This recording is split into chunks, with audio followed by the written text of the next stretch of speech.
Hello, everybody. Welcome back. My name is Miss Nunes, and I am a computer science teacher working primarily with middle school students this year.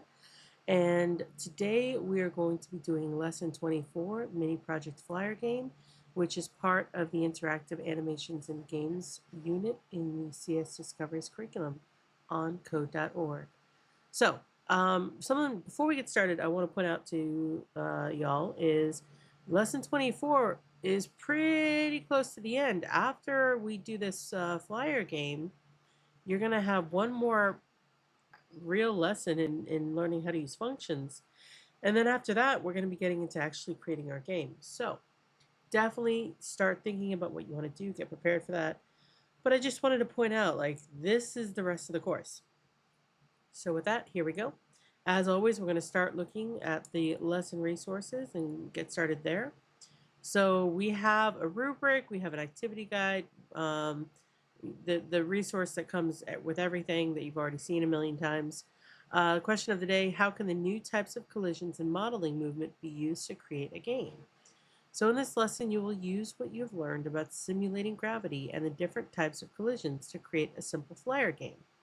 All right, let's look at the rubric and the activity guide. Oop, and I moved something. Okay. So we're going to try that again. Okay, we're just going to click that. There we go. And we'll click that. There we go. Okay, so the rubric. So the project guide. So different teachers do things different ways. For me, the project guide is optional. If it is something that helps you, absolutely wonderful, use it. If it does not help you, then don't use it. I'm not going to grade it, but it is there as a resource. And I'll be honest, if I were in your shoes, I would definitely use it, but that's me. So it's there. So I'm not actually going to count that as part of the rubric for my class. If you're watching this and you're part of a different class, check with your teacher. All right, so you sequence the program well and properly separated code in and out of the draw loop. The biggest issue I'm still seeing in the students I teach is that they're not sure what goes in the draw loop and what goes out of it. So making sure that you've got the right stuff in the right spot. At least 4 sprites are created and their animations are set properly. So we've been doing things with 2, we've been doing things with 3, now you're doing things with 4. So 4 sprites have to be created for the flyer game. The velocities of at least 2 obstacle sprites are properly set outside the draw loop. All right, so your 2 obstacle sprites need to have something outside the draw loop.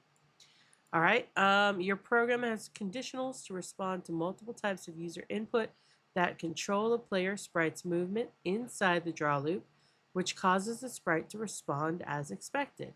So using conditionals to make your sprite respond the way you want it to inside the draw loop. All right, your program has conditionals to control the obstacle sprite's looping behavior inside the draw loop. So making sure that once they go off the screen, they're not going to stay gone forever, bringing them back around again.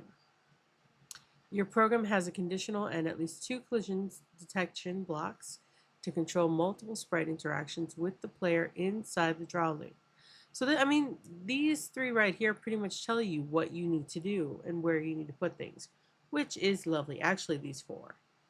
So these 4 are really your bread and butter to getting a really good grade on this.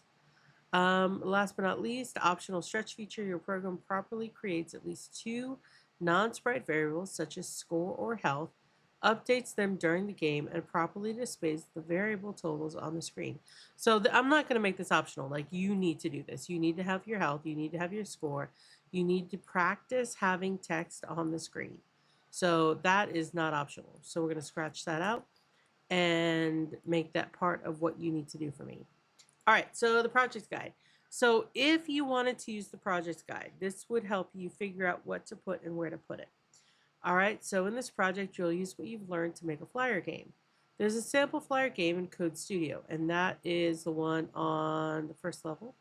So we'll take a look at that in a few minutes. Before you jump into programming your scene, you need to plan. Let's use our handy problem-solving process to help us. You can refer back to the problem-solving process and programming handout to help you with the steps. That would be define, prepare, try, reflect. So what is the problem? How can we tackle the problem? actually attempt it and then reflect on whether it worked or not and what you can do better. All right, so define. Play the sample game a few times. You can make your game just like this one or change it to fit your preferences. Fill out the chart below with what you want to keep the same about each of the requirements listed and what you want to change about the requirements. So instead of using a flyer, coins, and rocks, what could you use instead? The flying, they're using the up key, left key, down key, etc. You could choose to do that. You could also choose to use the WASD keys, or you could use different keys. Obstacles loop across the screen. Target moves to a random location. So you could keep that or you could change it. Target moves to a random location. Obstacles push the player, which I thought was interesting. I thought that was a neat twist on this game. So if you don't want the obstacles to push the player, then how would you do it? All right, prepare. What parts of programming this game are you not sure how to do yet? So sprites, you need at least 4 sprites. The sample game has the player, Flybot, 2 obstacles, rocks, and the target, coin. If you plan on using different sprites, fill out the chart below with what you want to use for your player, obstacle, and target, and where you will find the images. So that helps you get your sprite set up. Your background. What do you want the background to look like? Draw a picture and describe the shapes you will use to make it. So this is really good to like say, well, this is what I'm looking for. Before you start looking at images and you start trying to find stuff and you're not sure what you're looking for, you can sketch it out right here. Player controls. Fill in the chart below to plan how you are going to use conditionals to control your player sprite's movements. Other sprite controls. Fill in the chart below to plan how the other sprites are going to move and how you are going to use conditionals to control your sprite's movement. Sprite interactions. Fill in the chart below to plan how each of the sprites are going to interact with each other. Variables. Fill in the chart below with any variables you plan to use during the game. So this would be score and health. Make sure you put those in.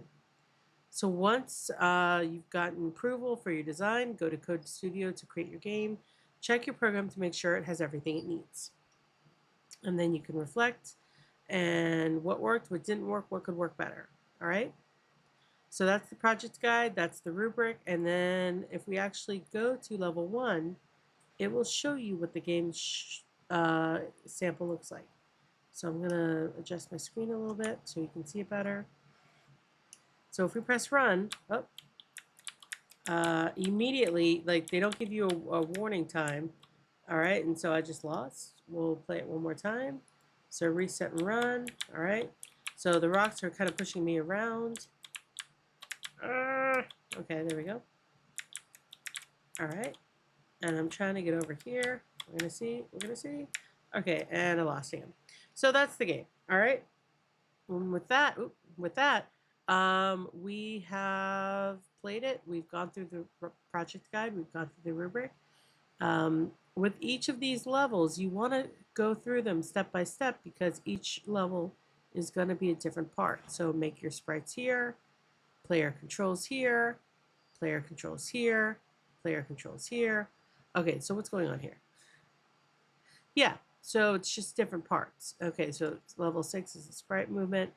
Level 7 is the sprite interactions. And then level 8 is actually getting to play your game and having someone else play it too.